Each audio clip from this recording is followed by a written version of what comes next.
Are we becoming a Spartan podcast?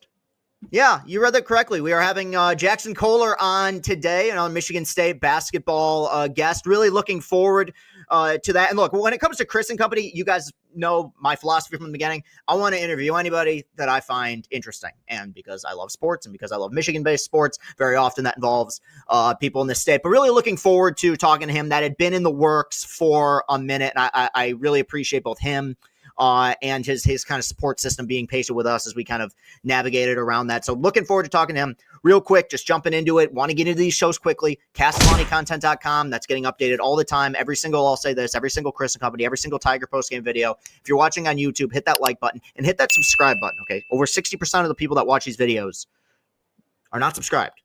Let's fix that. Castellani 2014 on Twitter. We're continuing to pump out content. Shout out Austin Sisler, who continues to do a remarkable job as my producer. Let's see, is there anything else? Anything I need to ramble about? No, we'll save it to the end because I want to jump. I want to jump into the interview. It's an interview show. Wouldn't make any sense for me to have this preamble go on for too long. So let's jump right into our interview with Jaxon Kohler.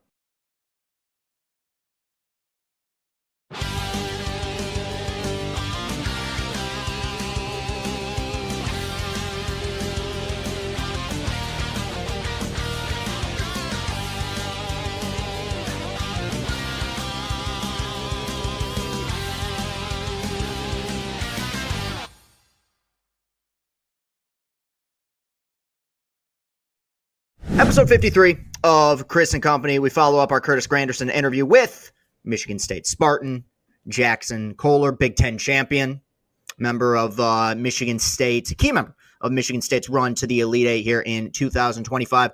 Joining the program, Jaxon, what's going on, man? How you doing? I'm doing great, man. How are you?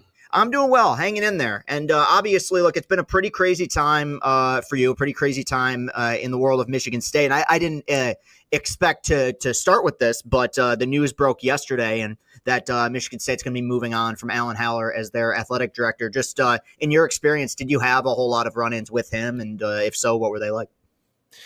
Man, he was, he's a great guy, honestly. I mean, he's been at all of our events. He's been a huge supporter, and he was always someone that was really cool when we were on the road, when he was supporting us that we could talk to. He's always helped us, with all the stuff, kind of outside the court a little bit, he was always just a really good guy for when we needed, to kind of get a little bit of help on the court and off the court. He was always there to help us. And, more importantly, he was just a good guy, honestly. I mean, he just kind of, as far as I remember, he just kind of fit in with our program. I mean, it's hard to, it's going to be hard to, go into this next season without him.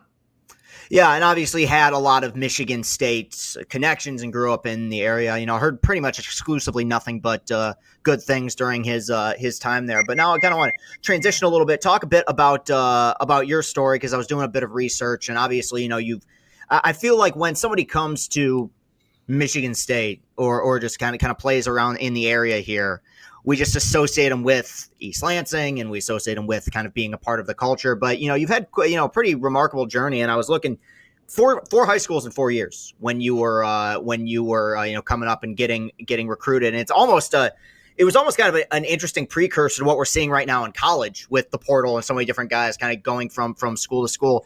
Was that a difficult adjustment for you on a personal level, or was it one of those things where you were just trying to kind of control the things that you can control without worrying about, maybe fitting in necessarily or adjusting to culture, what have you? Yeah. Honestly, it's been a really beautiful journey. Honestly, there's been lots of ups and downs, and in high school, I was always just trying to find my place to, find the best competition and try to get to the best college level that I could possibly get to. And sometimes that meant to, move on to try to find, a better opportunity to showcase what I could do. And COVID hit and that kind of messed things up a little bit. But, I'm lucky that everything happened the way it happened in high school that ended up me being at Southern California Academy for my senior year. And that's where I got a lot of my looks, and that's where Michigan State found me. And when my first year at Michigan State, it was just, I thought it was the regular freshman hard year, right? Like your whole world just kind of flips upside down, to be honest with you.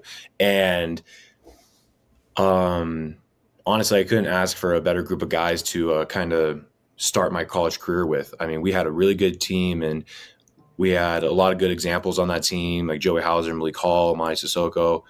And honestly, it really taught me that, like, okay, you were this good in high school, you have to go even farther. And they really a lot of those guys showed what being a really good college athlete looks like on the court, but also what they do off the court. And that kind of opened my eyes to, okay, I have to do this much off the court just as much as I, get on the court. And my sophomore year, I really thought I was going to make a big jump. And in the off season, it really felt like I was going to. I kind of worked on some of my weaknesses off the court. And then unfortunately, before the season started, I got a foot injury that really derailed the whole process. And it was really hard to find the positives in that scenario. We had a good team, we had a good schedule, and everything. I thought it was going to be a really good year for me, but then things derailed. And one of the things that my parents have always taught me, which I'm, super thankful for, is that you have to find the positive in every situation. And during that time, it gave me a better perspective on what things look like from the bench, not being able to play. And it gave me the perspective of things that, like, okay, you were doing good in the off season, but now in the season, like, take a closer look at what's happening, like from a coach's standpoint. Yeah. And I think that really helped me for this year. And so when there's times that things are kind of, like, they're kind of fast on the court, I try to kind of remember what it was like when I was watching from the bench, and it might not be that fast. And then this year in the last off season, I just, did what I knew. I knew to work on my weaknesses, get better at the things that I'm already good at, and just try to be, try to come in with a different energy. That was the only thing that I did differently from this offseason. Was I'm going to come in, I'm going to be the energy guy, I'm going to be the guy that's screaming, giving, everything that I got, be the tough guy, kind of be the I don't know, vocal leader. The vocal leader, yeah. Okay. And so when it came on the court, I know something about our team is that if one guy's giving energy, it's contagious. Yeah. One person turns into another person, and before you know it, when our whole team and coaches have energy, that gives energy to the Breslin, best students or best student fans in the world. And it's just kind of a back and forth. And so, and that's what I'm going to continue to do this year, work on the things I'm not good at, get better at the things that I'm, good at already, and just make sure to come in with a mission next year. Do you gain a greater appreciation and respect for what the coaching staff does when you have that time when you can kind of take in the game from the bench, because you weren't able to you weren't able to get on the court, obviously, with the foot injury? Are you kind of able to take things in and view the game the way that they view the game? For sure. I mean, as a player, you're always thinking about on the court, right? Mm-hmm. But as a coach, you're never on the court. You just see what's on the court. And when I was stuck on the bench watching, I was like, I kind of felt like a coach in my own way. I'm just like, come on, this play worked. Oh, that look was open, or and it gave me a better appreciation for what our coaches have to do every night on a game, even in practice. And so when I first got here before that injury, I'm just like, they don't know what's going on the court. They don't know how fast paced it is. This kind of what most players would think, right? In their defense. But going through that process really opened my eyes to, okay, they know what they're talking about. They can see the whole floor when you can't. And so you have to give them credit. If they say something's open, it's most likely that it's going to be open. And that's why I'm trying to keep an open mind on, if it looks like I don't have a shot, someone has to be open. If coach says someone's open, 9 times out of 10, they're going to be open. How, because Michigan State basketball is with Tom Izzo, is such a recognizable brand. Like, they're in the tournament. They've been in the tournament literally every year since I've been alive. So we kind of, nationally, they have a certain, brand that we recognize. But on a personal level, how familiar were you with Tom Izzo and Tom Izzo's program before they started recruiting you? I knew that Michigan State was a powerhouse, but more importantly, I knew that Michigan State was a place where you go in as a kid and you come out as a man. Yeah. The grind there and the kind of the standard a little bit. Like, I mean, obviously as a high school player, you don't know what that standard really like feels like or looks like in the hours that no one's videotaping or anything.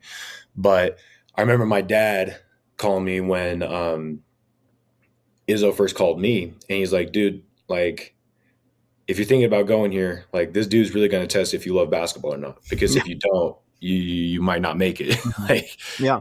And that's something that I love about this program is that Coach Izzo and all the staff, they do an amazing job of really pushing you to your limit.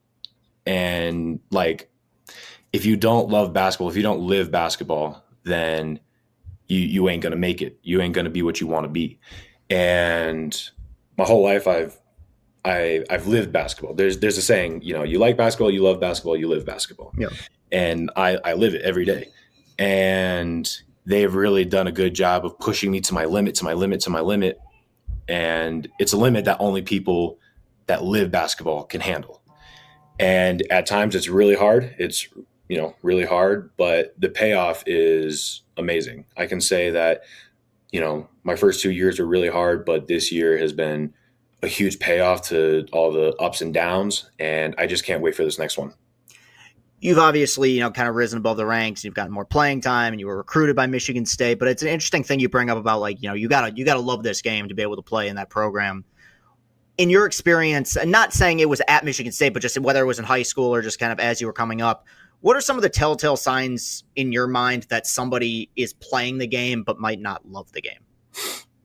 I mean, I can't really say it. I mean, I can say how I see it, but I think it's different for each person. I mean, like for me, the way I knew that I lived this game is I would be in class during math class and I'd be drawing up my next workout for after class, Yeah. And it's something that when you live the game, I think it's on your mind all the time. You literally can't escape, like, what's my next workout going to be like? When is my next 5-on-5? When's my next game?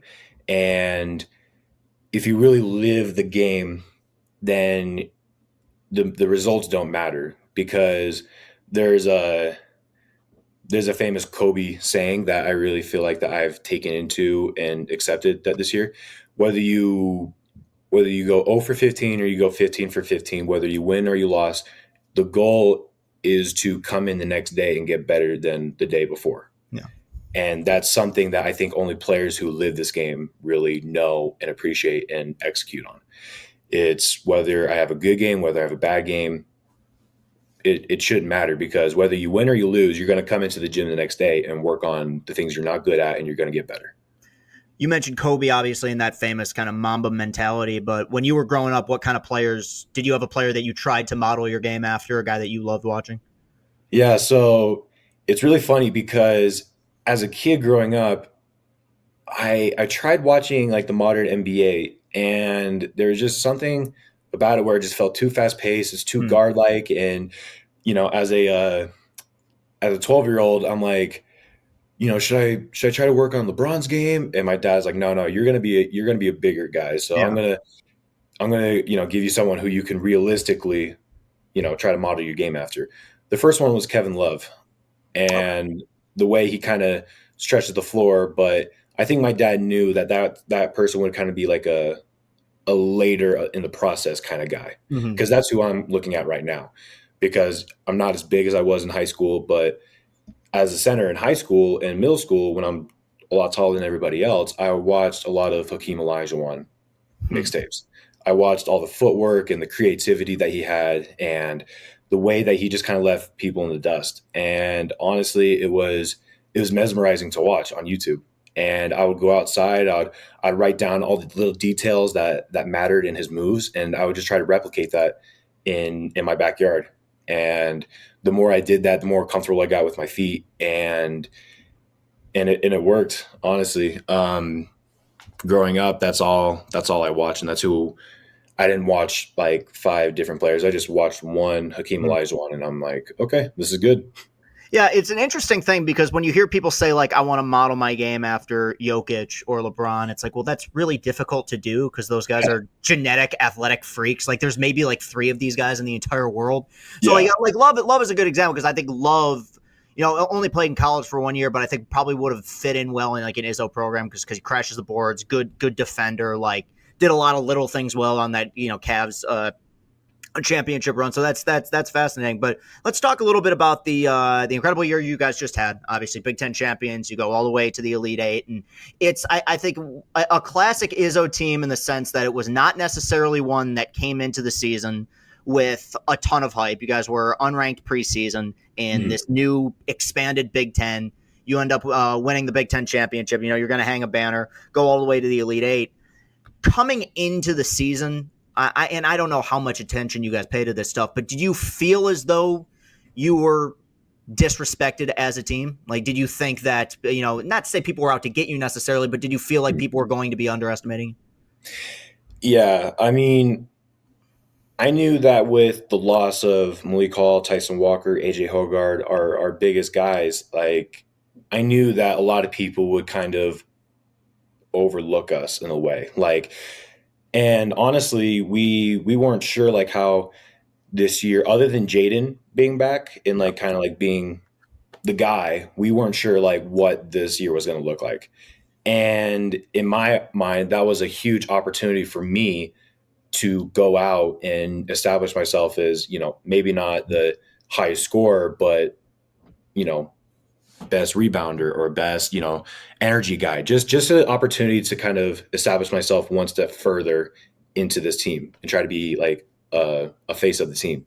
And early in the preseason, when people weren't really giving us, any looks or any credit in a way, we were just like, okay, all right, that's cool.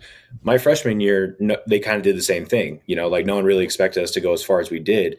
And I think when we play as the underdogs, we do a lot better in terms of, like if you don't want to give us that notice or that look, that's fine. We'll prove everybody wrong. And I think that kind of gives us a fire. And from my experience, I kind of like being overlooked in a way because it feels that much better when we do accomplish our goals. We don't look back. We just look forward. I think some people, really love that kind of early, like, those rankings of like way too early, top 5, top whatever. And those things have their uses and their really good things. But honestly, at the end of the day, when the season comes around, you just got to win as many games as possible. And I think people not giving us that recognition, I think that kind of lit a fire under us being like, okay, like we're going to be on a mission so that when we do win, it's just going to feel that much better. It's a weird thing because it does feel good, I'm sure, to have like preseason accolades and recognition, but at the same time, like it is in the grand scheme of things, it is pretty useless. Like it doesn't guarantee you any like long-term success. And I've seen teams that were, I think Kansas was number 1 preseason this year, and they got bounced in the first round. Like you never really know. At what point in the process, because this is I always want to ask this about guys who kind of burst onto the scene. How early in the process did you realize Jayce Richardson was a special player? Man, he would honestly, like some of our earliest practices, he just kind of he had these stretches and these flashes where you're just like, damn. Yeah, I know. As a freshman, because like I mean, I was a freshman too, and I was going through like a lot. Like I was just trying to get used to the game, but like it seemed like Jayce always knew the game. Yeah. Like from as a freshman trying to be like a star player. And obviously at that time we're so worried, or we're not so worried, but we're focused on like, okay, can a freshman do what he does in practices and translate into a game? And early in the season, he had some stretches, right? He had some flashes, but then it wasn't until we got into the around Christmas time and it's like Big Ten play where he just started having great games. And we're just like, if he can keep this up, like, then it would be kind of crazy to have, freshmen, like in the starting lineup. And I was just like, to see a freshman kind of take, what he has and like being so new and all that stuff and take it that far to being like one of our best players.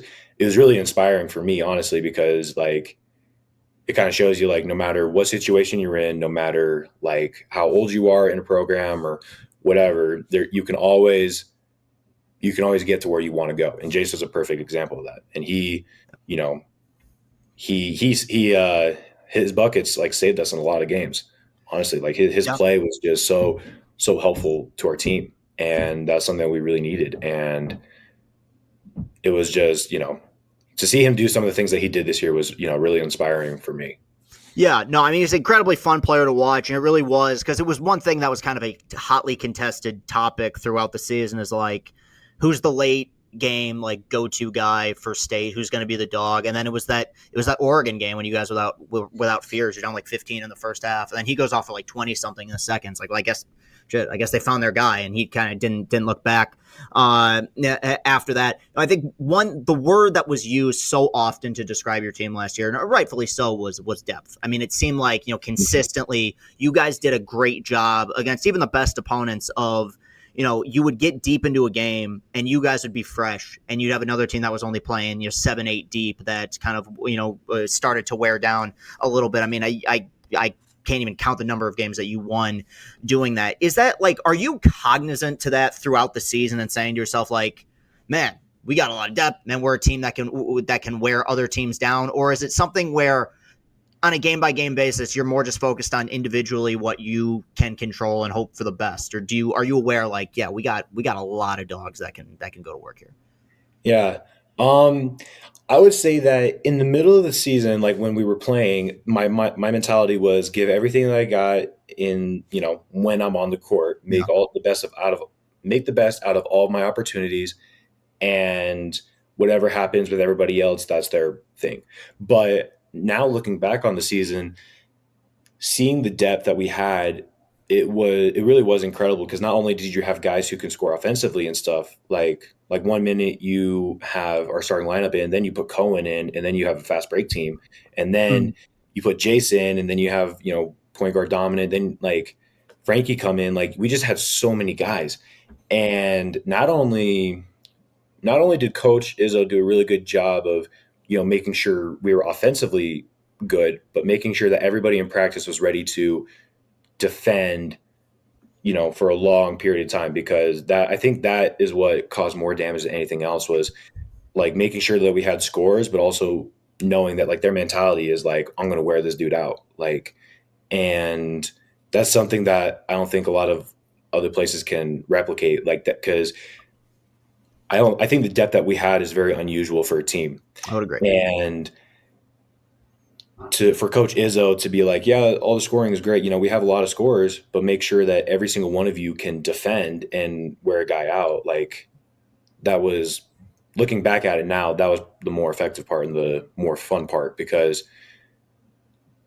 when we would go in there for 5 to 6 minutes or however long it was, we would just play hard. We'd play as hard as we could so that we were asked to go to the bench. Sometimes Izzo would be like, play so hard that you're asking me to come out, and we'll get you off the Yeah. breather, and then we'll send you right back in.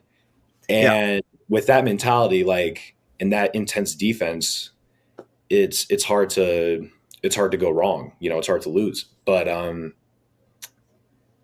I think that depth is something that throughout like my college career, that's something that is going to be very special and something I'm always going to remember, because it's not very often that you go to any team, whether it's college, high school, AAU, that you have that much depth and that many people willing to play defense, willing to, play the right way. And that's something also too that Coach Izzo did a really good job of, and the staff, coaching staff, is making sure that we had a lot of depth and people who can score one-on-one, but making them play a team, like team ball, making sure people got like shots up. We would have games where someone would go over 20, but then most of the time it was very balanced Yeah. scoring. You never know what the other, like in the other team in the huddle, you don't know who we're going to go to. We could Mhm. go to Jade, we can go to Fears, we can go to me, we could go to Zapala, we could go to Coop, we could go to anybody. And so I think that alone is something that made us so special as a team. Yeah. I feel like you can't play at Michigan State and not take pride in your defense. Like, you're just not going to play. Like, it's just a huge part of the program, and the identity of the program is that kind of toughness. And, it does, just from a matchup standpoint, make things difficult, as you brought up. And it kind of transitions me into my next question about, you never really know who's going to be, it's a pick your poison thing. You never really know on any particular night who's going to be the guy that burns you. And obviously your big game, the huge, moment in your career was obviously in Champaign in the Illinois game. You go for 23 and 10. You're the high scorer in that game, and a game where you guys were, again, it was similar to many kind of chapters of this season where start out down early. You're not really making a ton of shots. You stick with it, and then you bury them in the second half. In the planning stages of that game and the pregame stages of the Illinois game, did you have a sense that the matchup was going to be favorable for you, or was that something you didn't really pick up on until you got kind of into the swing of the game?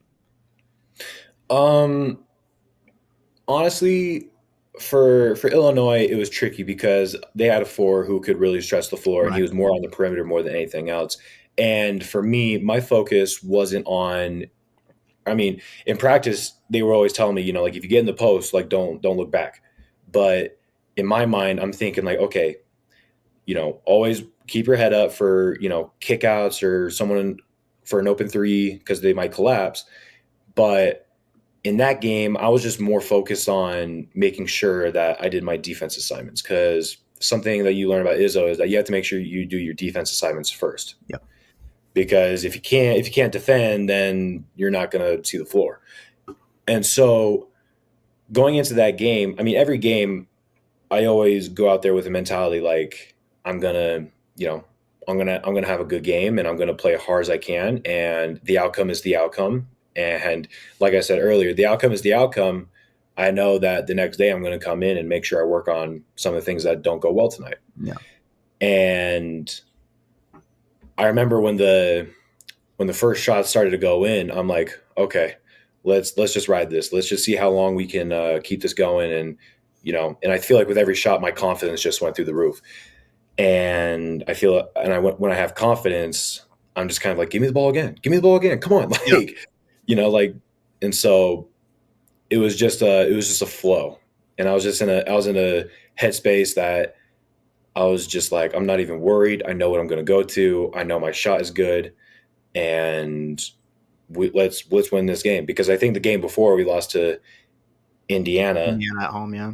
Yeah. And by that point we lost to, UCLA, USC, and then we lost to Indiana. So we were kind of more of like a panic mode a little bit. Like, we can't, because we went into December and January or February without losing. Yeah. And then we go out to LA and we kind of, we didn't deliver, and then we lose to Indiana. So now we're like, okay, we have to make sure, like, we have to get back on track. And especially with coaches games, like winning all the most Big Ten games, we had to make sure like we did it for a coach. And every game until the Illinois game was just like for coach. And I think that game, not only having a good game for me, but also being, to break coach's record, I think that was something that I'll always remember forever. And I think that's, something that me and coach can bond over for years to come. It was a remarkable performance. Now, you mentioned, traveling out west, and this was, of course, the first year of the brand new expanded Big Ten. And, it's strange. I never thought I'd say this about the Big Ten, but there are now Big Ten West Coast trips. I guess from your standpoint, because we saw teams all throughout the campaign have various degrees of success or lack of success. How is there a difficult adjustment to kind of the West Coast traveling and the time zone change, or is that something that's a little bit overblown? I think if you ask anybody else, they might say there's difficulty, but I love LA. I mean, I was going to say, because you are from you're closer to that area, so it does make sense. Okay. Yeah, I mean, like you can count that as like me being part of my home. I mean, I live in Utah, like that's where my family was born and raised, but like I spent so much time in LA with the AAU trips and high school out there. So like when we were going to LA, I was just like, I was bouncing like excited. I'm just like, can't wait to go to my spots, to eat and see some old friends and all that stuff. And I think the time zone difference was a huge adjustment for our team because we would be so tired at like 7 o'clock Yeah. LA time, and I think it was something that we were just kind of not used to, and those long trips are something that I think every team has to deal with in their own way. And for us, we were just trying to make sure that not like we were just trying to make sure that our routines didn't change and our daily routines wouldn't change. Is it more fun to go on the road and silence a rowdy environment, or have Breslin going crazy and like you're red hot from the floor and places going nuts? Honestly, for me, Yeah. like I love the Izzone. Yeah. Like they not only just the Izzone, but the whole Breslin itself. Like I love all the fans. Like you know, I know for a fact, and for the rest of my life, I'll never play in front of a better crowd. But there is something about going to an opponent's Yeah. arena and kind of shutting them up a little bit. Yeah. It's a feeling that like gives you a confidence boost that not a lot of other things can do. And I remember our first away games of the season, I was just like, man, there's something about going to, an away game. I was telling my dad, I'm like, there's something about going into a away game that like I just feel like I'm on a different mission. I Yeah. love the Breslin and they're cheering for us and home court advantage is a huge advantage.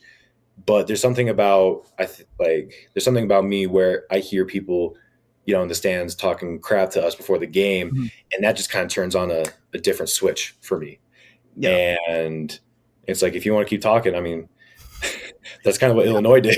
Right. and, I know. and, Yeah. Well, and look how it turned out. that's what I was thinking of, and it's. I think with college basketball, it's different too because there's such an intimacy to how close the fans are to the action. Like in football, obviously you can shut out a crowd and everything, but like you're on the field, they're in the stands. I mean, you're almost face to face sometimes with these guys in college basketball, so it has to, especially in Big Ten environments, have to feel really good. Even though the game didn't go the way that you guys wanted it to, you played a remarkable game against Auburn. I mean, it was one of your better games this season, 17-11, against a team that was just tough, and they came out firing. On a personal level, like what were you seeing on the floor in that game that worked for you, that you felt like was allowing you to have success against the Tigers? I mean, first of all, it's a tournament game. We are one game away from achieving not only every college kid's dream, but every basketball player's dream. Mm-hmm. From being a 8-year-old to a 22-year-old, like this is people's dreams. Like people go outside and count 3, 2 in the Final Four game, and that's something very special. We were one game away, and whatever we have to do to win this game, we have to do it. And they came out and they were making shots. Janai Broom was a great player. Like I have to give him credit because he's a great player. When he was scoring all those points, I just had to make sure like, hey, like I'm not the last game. I'm not just going to back down like this. And when that first quarter 3 went in, I'm like, okay, come on, I can bounce back. Like I can, if our offense wasn't flowing the way it is, like someone has to get going. And I feel like me taking that corner shot was just kind of the spark we needed. And from then on, it's just like, okay, in a way, it's me against him. I got to try to stop him in the post, but he's also got to try to stop me. And Auburn was a really good team because they had chemistry and they just made shots. Like I keep watching the game over, and it just seemed like they didn't miss in the first half, and I think that really got us. But part of being the energy guy is giving energy when there seems to be none. Yeah. Or when situations feel kind of hopeless in a way, part of being the energy guy is to make sure you lift everybody up from, some hard times. And in my mind, I was thinking like, okay, guys, like this isn't over. Like, come on, like we just have to get a couple stops, get a couple buckets, and we're in this thing. And I feel like everyone kind of took that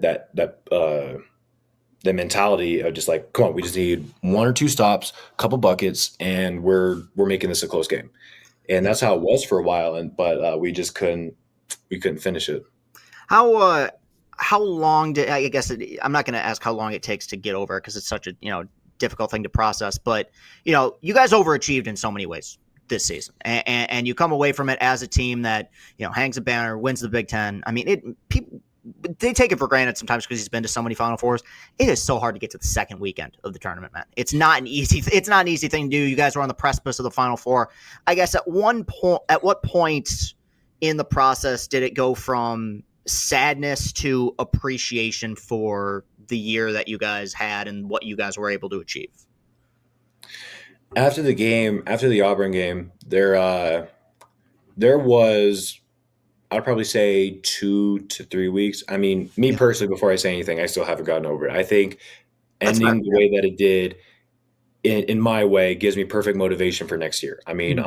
I'm gonna carry this Auburn game with me for the whole rest of the next season, if not and beyond, because it was a great game and there was things I could have done differently. But I think no matter, I feel like I still had a good game, but that still always will light a fire underneath Yeah, me. No matter what game it is or when it is, I'm always just gonna be like, hey, like just push it just a little bit more, like that loss will just motivate a fire underneath me for this whole next season.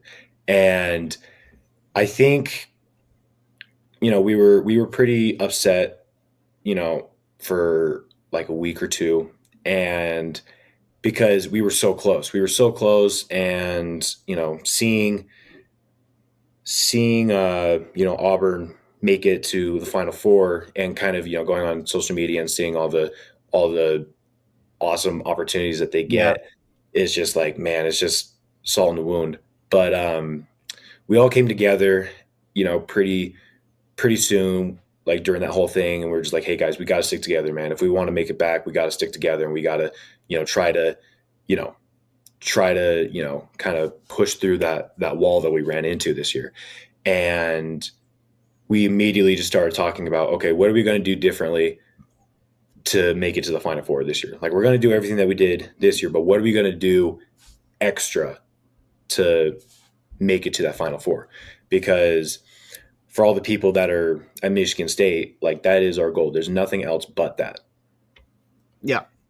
It's I guess probably me saying get over it probably wasn't the right like terminology because really good athletes like they like you said, it's motivation. They don't really get Yeah. over it. Like I watched an interview with Derek Jeter once, who's got 5 world championship rings, and they asked him like, "Did you ever get over the loss to the Red Sox in '04?" He goes, "No, just like I just didn't." It's just one of those things that you kind of don't really move on from. But yeah, no, I mean, look, it was still a remarkable year, and I motivate you guys going forward. But one thing that's obviously been very hotly talked about throughout this offseason and really throughout college sports has kind of been the emergence and consistency in which we've seen guys enter the transfer portal. And it's a strange thing because I'm sure with you guys, and you're welcome to correct me if I'm wrong, but like you guys are so focused in season on the season. Like, how do we win the next game? What's next practice look like? Mm. What's next game going to look like?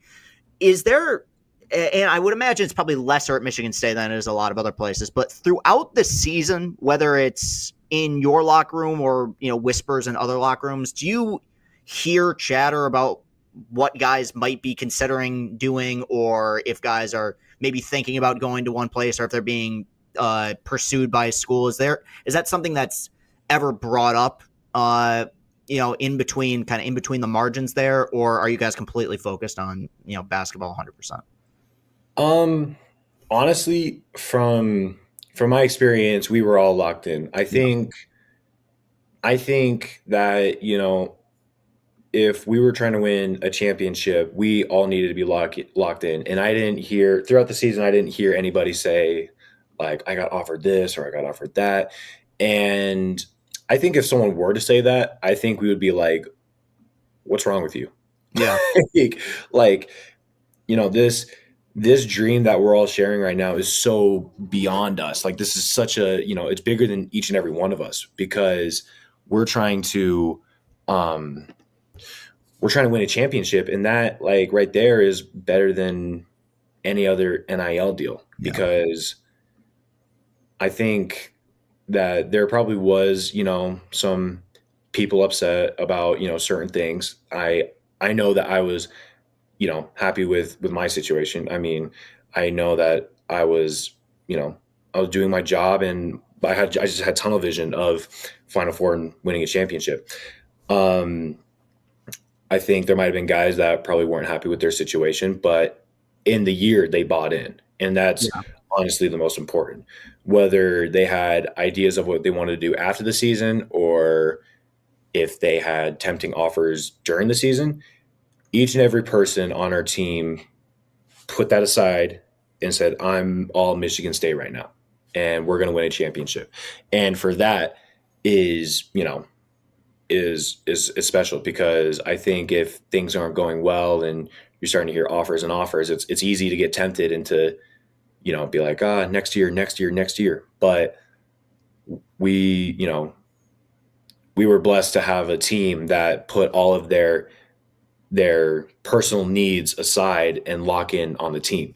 Because when you have a group of guys that puts their, kind of like their personal needs aside and puts themselves into the team, then that's how you win. That's how you win, Final Fours and championships and banners.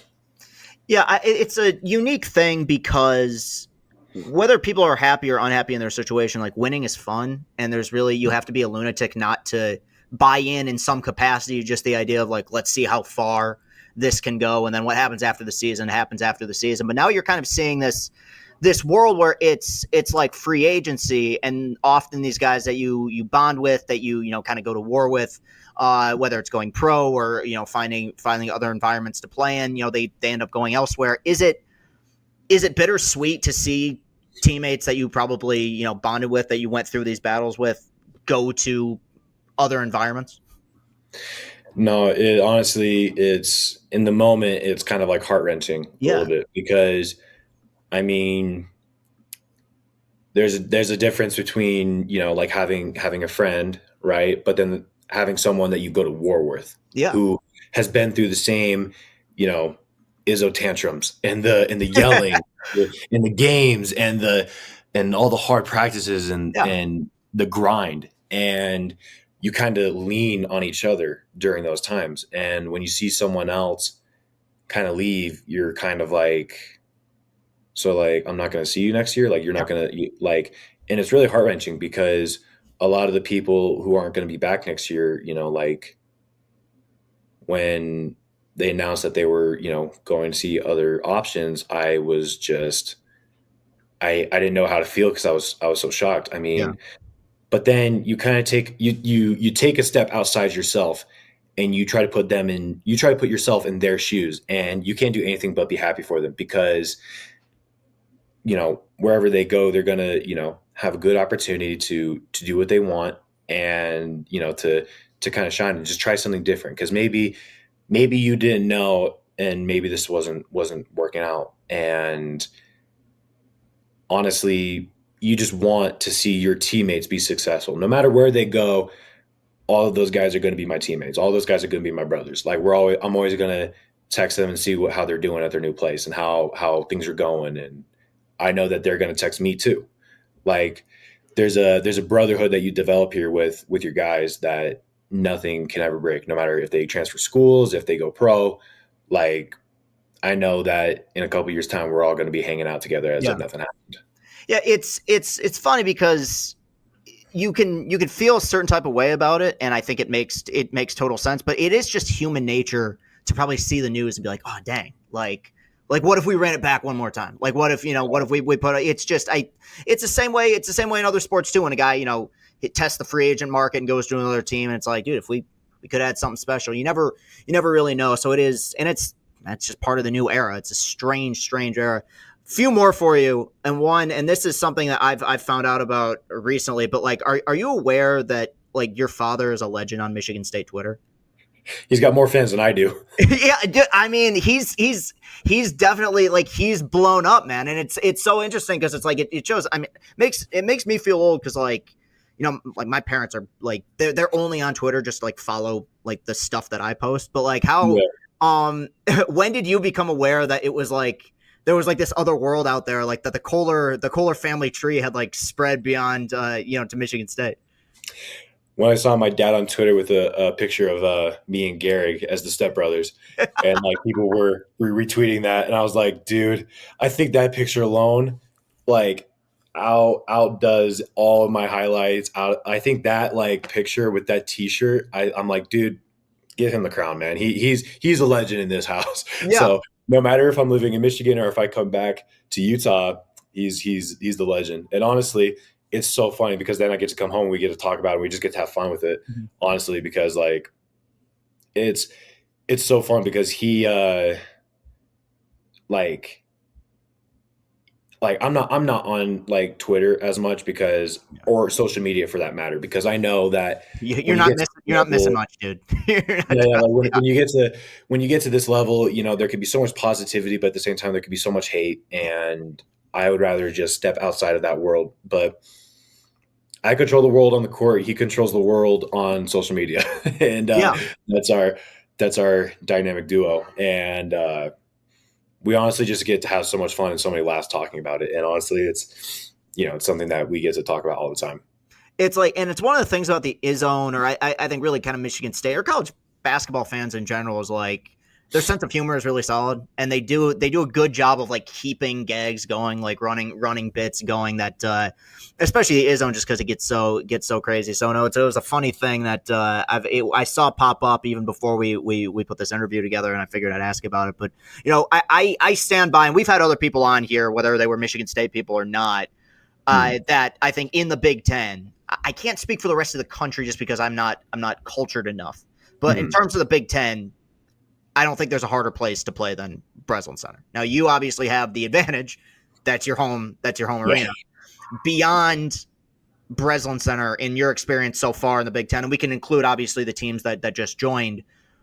Other than Breslin, what do you think's been the toughest environment that you've had to go to on the road and playing in the Big Um, I know that I'm going to try to go from this year backwards because Ten? there are Okay. some places we didn't play this year. But I Yeah. know that Maryland was a really hard place to play at. They were a really good team this year, and their student section was just as good as their team. And like honestly, going out for warm-ups, and it was very similar to like the Illinois kind of hostile kind of crowd because like after we just played the game before and we were going to Maryland, coaches was like, listen, that crowd is going to be a different beast, and so you guys better be ready for it Mhm. and just make sure you're mentally tough.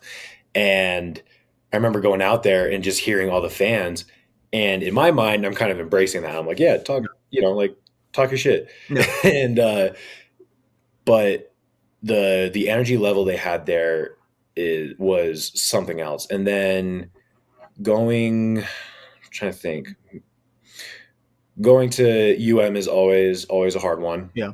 But I think when you get this old and you've been there that many times, you kind of see a joy in it a little Yeah. bit. Like you kind of see a joy of going to their place and kind of taking it to them. Yeah. But I'm trying to think. I really do think the LA teams, USC and UCLA, were hard. I Hmm. mean, I loved going to those arenas because you know whether it's USC or UCLA, it kind of felt like home to me a little bit. I know that I'll never have a chance to go play, where I'm from, BYU or Utah, but California was the next best thing. Nice. And going to play there was kind of special, and it was tough. It really was because both of those teams were, I think at that point in time they were ready for us. Hmm. Like as we had the best record in the league, and they were just ready to kind of kick us down. And then when USC got us, UCLA was just ready to just keep us down there. Hmm. Yeah. Um, and I would say probably it's a mix of my favorite place to play and the hardest place to play is Indiana. Assembly Hall. Yeah. That's always gets thrown around. Yeah. Yeah, it's What like what makes that place special?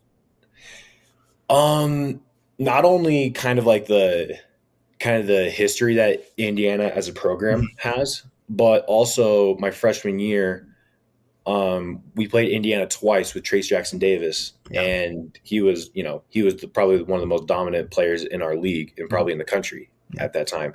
And I remember as a freshman, I had my best games against Indiana. Hmm. I remember I had a couple good moves when Indiana was at the Breslin. I had a couple moves against Trace Jackson Davis, but also when I went to Indiana is when I had probably my best game as a freshman, So or probably my second best game. I think the first best was the Rutgers. yeah. Oh, and including that, um, Madison Square Garden is always a really hard place Yeah. to play.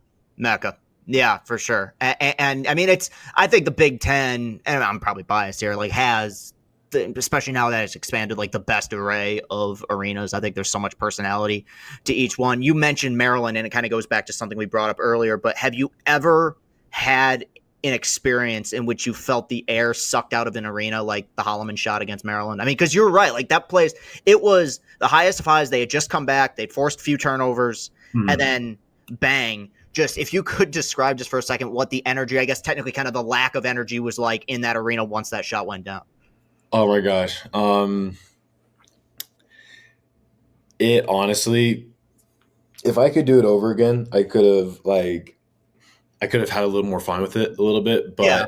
but I remember when that shot dropped, Trey's shot, and it went in. I didn't even know how to feel. I feel like my brain and my heart and my lungs like stopped for Yeah. like 3 seconds. I'm like, wait, what? and if I could, because I know it was such an intense game. They were so riled up, and I remember just how perfect Trey's shot was, just straight in, and it went in, and we just ran off the court. Yeah. If I could have done it differently, I probably could have had more fun with it, just being like, we won there. But honestly, I think what I did, I just ran off the court. I just went to go up Trey and just run him off the court. It's shock because it's like you've been playing this game forever, and the fans have been watching this game forever. It's just natural instinct when you see somebody take that shot to be like, all right, overtime. Like let's reset. Yeah. Let's get into the huddle. We got 5 more minutes of this, and the shot goes in, and like there is like this brain like fog where it's like, wait, we can celebrate now. All right, cool. We won. Yeah, right. We won. Yeah, really? no. One of the more iconic shots of the Izzo era, obviously, and that was a very fun that was a fun night on social media too, just because that was such a back and forth game in those last few minutes. But Yeah. Last question here, and obviously you've been around the campus for a while. You've been around Michigan State for a minute. Let's say it's a night game. You have a few hours. It's a big Michigan State win, either football, basketball, what have you. First place in East Lansing that you're hitting up to celebrate and party. Man, I mean, it's tough because for night games, I am usually kind of like drained. Yeah, a little bit. Yeah, no, I don't blame you. I mean, you're playing, so it makes sense.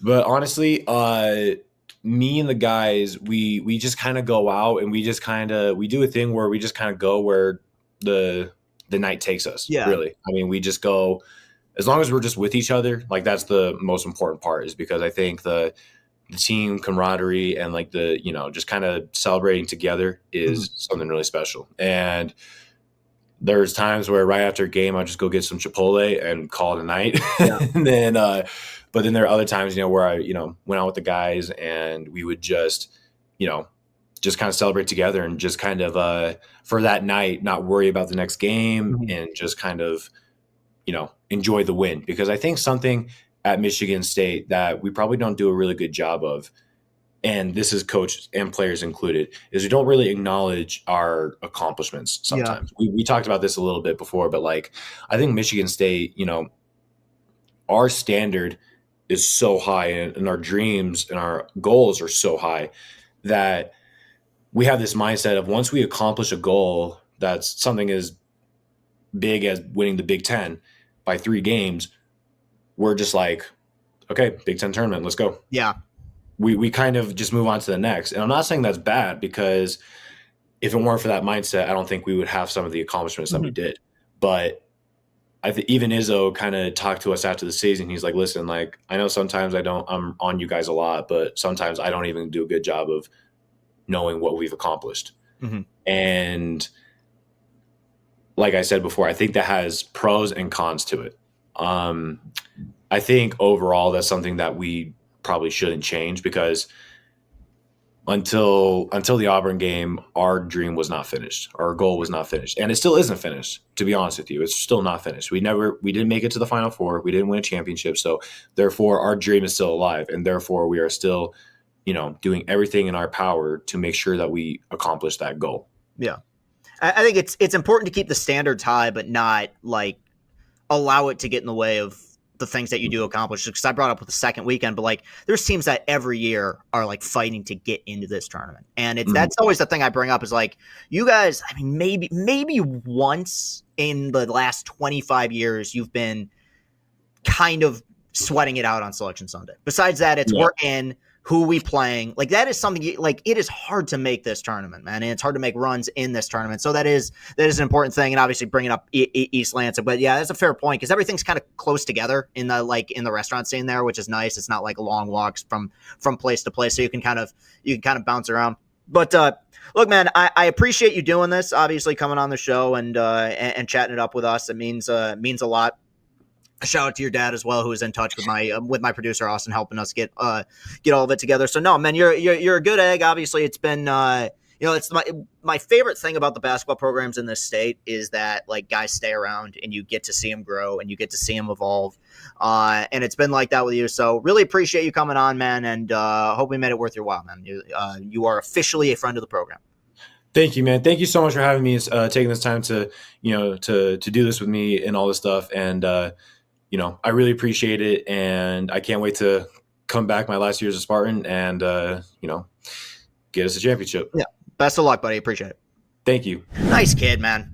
Super nice guy. Seems like a super nice family. We've had very good luck with Michigan State basketball people on this show, whether it's just interpersonal stuff, getting interviews, or just kind of the reaction to content on social media. Very easy guy to root for. Very thoughtful guy. I mean, it was I talked to him a little bit off the air about it, just because I think when it comes to the transfer portal stuff, that is kind of a vulnerable area. I thought that was a really unique take, an insightful take that he had about kind of his experiences as somebody who has stayed at Michigan State for 4 years, but has been a part of a program where there's been guys who've come and gone, despite the team having great success. So yeah, very very intelligent guy, and looking forward to him playing for Michigan State next season as he finishes out his career as a Spartan. It's a thing now because we're with friends of the program are a legitimate thing. Okay, it's not just a title. Meaning that, like, I'm not saying I actively root against anyone. I typically don't. Ohio State football, maybe that's it. But if you're on this show, like, I'm rooting for you now. So, like, it's there will be some conflicting feelings if he goes for 30 against Michigan next year. Just straight up. Will I be happy? For him, yes. The situation, maybe not. But I'm obviously fooling around a little bit. Really nice guy, really nice family, and wish him all the best going forward as he rounds out his career at Michigan State. So that will do it for today's show. You can follow me on Twitter at Castellani2014. We're on CastellaniContent.com. There you'll find the links to everything that we do. We're getting updates all the time. Tiger videos are being pumped out like hotcakes right now. We're in a really good groove with content. And for this particular week, and I thank him all the time, Austin was largely responsible for us getting Jaxon Kohler. Austin was largely responsible for us getting Curtis Granderson. It's back-to-back weeks, 2 home runs on his part. This show and the content we do does not exist without him. It is truly meaningful that he's been all into what we're doing. He's working incredibly hard. We're working incredibly hard. All I can ask you, continue to spread the word. Let people know that you enjoy this content, and let's try to get those hours up. We're working hard and doing as much as we can to grow as much as we can. So appreciate y'all. Thank you again to Jaxon Kohler for coming on the program. I will see you guys next week. Have a great rest of your day. Peace and happiness.